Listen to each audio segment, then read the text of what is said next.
It's nice to have a wingman who will talk you up. But sometimes I think it's better to have friends who you can trust to represent you honestly. I don't want friends who will flatter me. Of course I do sometimes. But what I really want are people in my life who will speak fairly about me. Honestly, that's probably what we all need the most.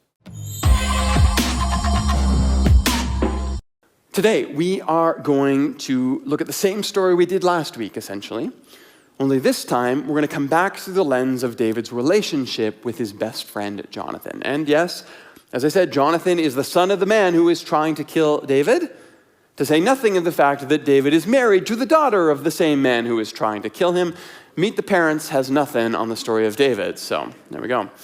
Today, though, we're going to cover paranoia, uncertainty, friendship, and finally, some honesty. And to do that, let's roll all the way back to the end of the episode with Goliath. Scott actually read this passage last week, but at the start of 1 Samuel 18, we read that when the men returned home after David had killed the Philistine, the women came out from all the towns of Israel to meet King Saul, with singing and dancing, with joyful songs, with timbrels and lyres. And as they danced, they sang, "Saul has slain his thousands, and David his tens of thousands." Saul was angry about this, though. The refrain displeased him greatly. And he said to himself, "They have credited David with tens of thousands, but me, only thousands. What more can he get but the kingdom?" And from that time on, Saul kept a close eye on David. This is really where things start to unravel between them. But this is an interesting passage because it actually gives us a lot of insight into Saul's state of mind right now. First of all, we get this line, "What more can he get but the kingdom?" I would translate that a little more pointedly. It's probably something more like, "What more can he get? Only the kingdom is left." If you remember back, Saul has already promised one of his daughters in marriage to David for defeating Goliath. In verse 1 of this chapter, we read that Saul's son has become best friends with David. So this isn't just a turn of phrase. Saul is literally thinking to himself, what else is there for David to take? He has my family, all that's left is my throne. And yet, even that is sort of driven by this self-reinforcing paranoia. In English, we read this phrase, "Saul has killed his thousands, but David his tens of thousands." That sounds poetic, if not a little macabre, but it's also the product of a lot of artistic license that being taken by our English translators. See, there are actually no specific numbers here. More literally, what the crowd sings is that Saul has killed a lot of people. David, he's killed a lot of people too. In fact, one scholar, Ralph Klein, suggests we should probably translate this something like, our two heroes have done a heck of a lot of killing in their time. In fact, you can even see that in the text because in verse 6, when it says the men return home, the crowds come out to meet who? King Saul with singing and dancing. Like the only mention of David in that opening comes from the narrator. The crowds are there to see the king. And these two words, Eleph and Revivah, which are both descriptive words, they're not specific body counts. Those are there for poetic effect, not necessarily to create a contrast between the two heroes. Now, it's true, in Hebrew poetry, it's almost always written in parallel couplets. And the positioning is statement and then restatement with emphasis. That's why the English translators are trying to get this across with 1,000, 10,000.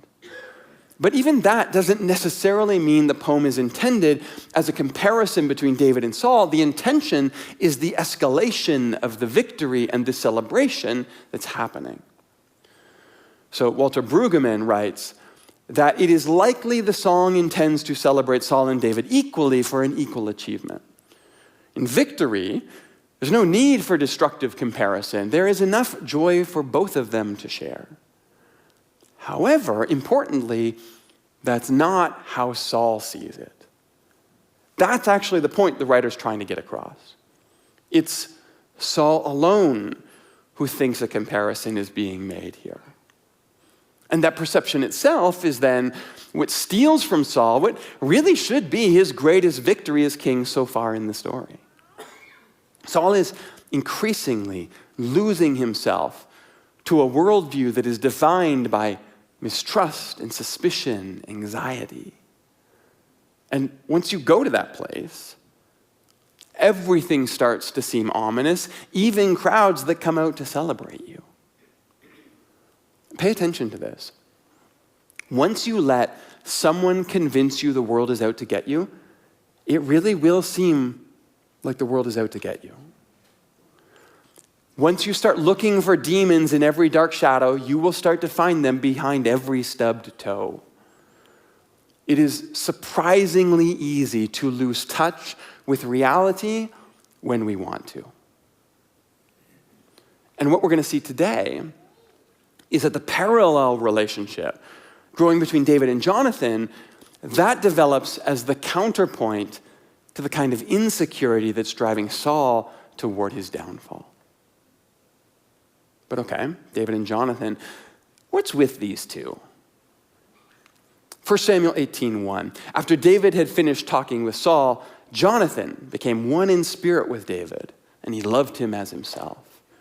1 Samuel 20:17, Jonathan had David reaffirm his oath out of love for him because he loved him as he loved himself. 2 Samuel 1:26, I grieve for you, Jonathan, my brother, for you were very dear to me. Your love for me was wonderful, more wonderful even than that of a woman. You might remember about a decade ago, there was a movie called I Love You, Man. It's the one where Paul Rudd kept saying, slap at the bass, you know that one? The movie was basically a romantic comedy. It's about a guy who's getting married and he doesn't realize that he doesn't really have a close friend he can choose as his best man. So he goes out looking for a friend. Goes on some friend dates, makes a good friend, they get in a fight, they break up, but in the climactic moment, Jason Segel's character shows up at the wedding to save the day and be the best man. And there at the wedding, he delivers the eponymous phrase, I love you, man. Pretty good movie from what I can remember. But the whole joke of the film is that friends, men in particular, don't say, I love you nearly enough to each other. Now, we do, all of us communicate in different ways. There is something called the uncertainty reduction theory. It's a social paradigm that models how often we signal to each other our perceived sense of closeness. And the theory was developed by studying conversations between strangers and measuring what they called signals of affirmation that were sent back and forth, and how that increased as the closeness leveled up. People have actually taken that theory and now applied it to our new modern world with social media, and they've used it to measure how often we send memes to each other. And what they've actually found is how vitally important in our relationships those little thumbs up and heart emojis are that we send back. Turns out those are not just telling the other person we received their message. They are very important ways that we signal our closeness to them. We reduce the uncertainty in the relationship. We reaffirm our closeness to that person. So hear this, don't leave friends on red. Hit those emojis, especially if you're uncomfortable saying, I love you, man. But what I want to talk about here is our instinct to get a little uneasy when we see something like this in Scripture. Now, don't get me wrong. I don't have any problem with queer theologians seeing themselves reflected in this relationship and wondering about the nature of this love between David and Jonathan. I think we are, all of us, reading ourselves into Scripture when we engage with it. That's the point of reading deeply. But at the same time, understand there's nothing inherently sexual about the language here in the text. And I think maybe our attempts either to push in that direction or, to be honest, to run screaming away from it in the other direction, both can betray a lack of imagination in how our society has taught us to think about love and intimacy between each other. The root that's used here in all these passages is the Hebrew word ahav. And there's actually 3 different Hebrew words in the Old Testament that are translated into love in English, but this is the most common one. And it means person-to-person love. Now, It can be used in a wide range of scenarios. So love to a son, a man's love for a woman's love to a man, a love from an inferior to superior or vice versa, a love for neighbor or strange or friend, even love offered to God. But the word is very personal. So for example, sometimes this word is used to describe love for something inanimate, an idea like wisdom or justice or righteousness, but even then, only when the idea is being personified. So, for example, Proverbs 4:6 says, "Do not forsake wisdom, love her, and she will watch over you." That's a hav.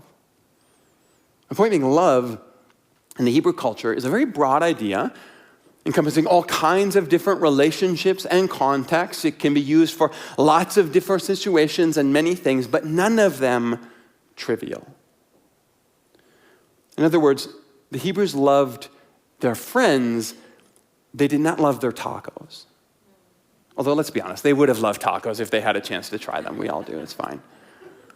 But what this understanding does for us, I think, is it opens up this relationship between David and Jonathan to all of us, regardless of our sexual orientation, regardless of our gender, as a model for the kind of depth and intimacy that is possible between us. David and Jonathan are not just bros. They are human beings that have cultivated the art of intimacy in their lives. And what they found in the final analysis, as David explains, is that that intimacy has become even more wonderful than just sexuality. That's precisely the comparison that David is making here. Friendship is better than sex. Maybe I might add, particularly when you can say that within your marriage. However, think about this. David makes that comparison about how important this relationship is as he grieves with his friend the loss of that friend's father, who also just happened to be the man who was trying to kill him in the first place. Again, think about that. David's love for his friend has him grieving with Jonathan. Instead of celebrating his own good news, he's off the hook. And look, I don't want to steal a good moment from any of my friends, but a friend who will join me in the depths of my sorrow, a friend who will grieve with me instead of enjoying their own victory lap, that's the kind of friend I want to hold on to. In fact, I think that's the kind of friend I want to be. But so far, we've only seen this love, this friendship described. Let's look at how it plays out in this predicament. This is 1 Samuel chapter 19, verse 1. Saul told Jonathan and all his attendants to kill David, but Jonathan had taken a great liking to David. And he warned him, "My father Saul is looking for a chance to kill you. Be on your guard tomorrow. Go out into hiding and stay there, and I will go out and stand with my father in the field where you are. I'll speak to him about you. I'll tell you what I find out." So Jonathan spoke well of David to his father and said to him, "Let not the king do wrong to his servant David. He's not wronged you. In fact, he's done things that benefit you greatly. He took his life in his own hands when he killed the Philistine for you. The Lord won a great victory for all of Israel. You saw it. You were glad. Why would you do wrong to an innocent man like David by killing him for no reason?" And Saul listened to his son Jonathan, and he took this oath that day. He said, "As surely as the Lord lives, David will not be put to death." Now, a couple things here. In practical terms, let's be honest, David's death is probably the best thing possible for Jonathan, right? He's the king's son, and apart from clandestine anointings, he's the heir to the throne. And yet here he is, sticking up for David, who's going to usurp him. That's got to win him a point in my book as a friend. But second, also notice here, he doesn't try to trick his dad or switch allegiances to David. There's no elaborate plan or cunning scenario here. He just simply makes a case for his friend. I think there's something really valuable in that as well. It's nice to have a wingman who will talk you up. But sometimes I think it's better to have friends who you can trust to represent you honestly. I don't want friends who will flatter me. Of course I do sometimes. But what I really want are people in my life who will speak fairly about me. Honestly, that's probably what we all need the most. And so Jonathan defends David with nothing but the truth, kind of refreshing, and perhaps because of that, his father backs down. Except that commitment doesn't last long. 3 verses later, Saul tries to kill David by throwing a spear at him. And then he sends his men to David's house to chase after him and catch him. Well, this time it's David's wife, Saul's daughter, Michal, who warns David, gets him out of the house safely. And David goes on the run, which leads directly into what we saw last week, David hiding in caves. But there's an interaction here along the way between David and Jonathan that I think exemplifies their friendship and sets a pretty important standard for us to emulate. So at the start of chapter 20, then David fled from Naioth to Ramah and went to Jonathan and asked, "What have I done? What's my crime? How have I wronged your father that he is trying to kill me?" And Jonathan responds to him, "No, you're not going to die. Whatever you need me to do, I'll do it for you." But I want to pay attention to these questions that David asks. What have I done? What is my crime? I mean, at one level, you could absolutely, certainly read this as rhetorical. David is getting all of his frustration off of his chest, maybe unloading his fear and even loathing for Saul onto his friend. I get that. There's a place for that in friendship too. But I do think there's an element that extends beyond that as well. Something that brings us all the way back to what we saw last week in David's interactions with Saul. Because there last week, both men, David and Saul, they both hear what they want to hear. David's men tell him to go and kill Saul. Saul's men tell him, David is out to get you. You have to kill him first. Here, David is asking for the opposite. Not what he wants to hear, but maybe what he doesn't want to hear. And you know what? Maybe David is absolutely expecting Jonathan to back him up. But the point is, he still asks the question. He gives his friend the chance to shatter his illusions. He opens the opportunity for his friend to tell him exactly what he does not want to hear about himself. And that is important. Look, I have a strange job, right? We can say that. I spend most of my week preparing to get ready to stand up in front of hundreds of people and tell them what I think about a book that I've been reading for the past few decades. But along with that job comes 2 things that I've learned I need to be very careful about. One is more undeserved praise than anyone should ever be subjected to. And 2 is more unearned criticism than anyone possibly needs in their life. Now let me be clear, you guys are incredible. And the feedback that I get from this community, even when it's pointed, even when I might not want to hear it, almost all of the time, 99.9% of the time, it is honest and clear-headed and very likely something that I needed to hear. The unearned criticism bit is almost always a byproduct of being online. I've got a huge folder of my favorite mean tweets. But all of this simply means that in 20 years of doing this job, I've absolutely come to rely on the people who can tell me what I don't want to hear about myself. Now, the truth is, sometimes that's encouragement. Sometimes I have a hard time with that, and sometimes I feel like I shouldn't need to be told that I'm doing okay. But what I've really come to cherish are the people in my life who, when I come and I ask, what have I done wrong? How is this my fault? Maybe even particularly when I'm asking rhetorically because I want them to back me up and be on my side. They can pause, they can take a breath, and they can answer back and say, you know what? Maybe you could have slowed down a bit. Maybe you could have opened a little more space for others to be heard. Maybe you didn't mean to be that harsh, but bro, you can be a little brusque at times. Maybe you're not seeing yourself as clearly as you think you are right now. Because I promise you, those voices, people who you can ask, what have I done? What's my crime? Am I the bad guy here? And they can answer you honestly, those people are your friends.